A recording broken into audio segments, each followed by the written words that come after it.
How to delete third-party apps access on Google account. First, open Google account app. Now, tap on profile icon on top right corner of the screen. Next, tap on Google account. From here, swipe left and tap on security.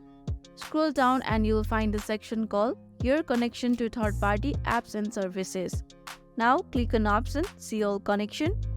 12 apps and services has access to my Google account. Now, to remove, simply click on App or Services. Scroll down and tap on option called Delete All Connection you have with Adobe. Now, click on Confirm. And with that, I have removed Adobe. Now, by applying this same method, you can remove this 11 app remaining. So, in this way, you can delete third-party apps access on Google account. Hope you found this video helpful. Please don't forget to hit the like button and subscribe us for more tutorials. Thank you.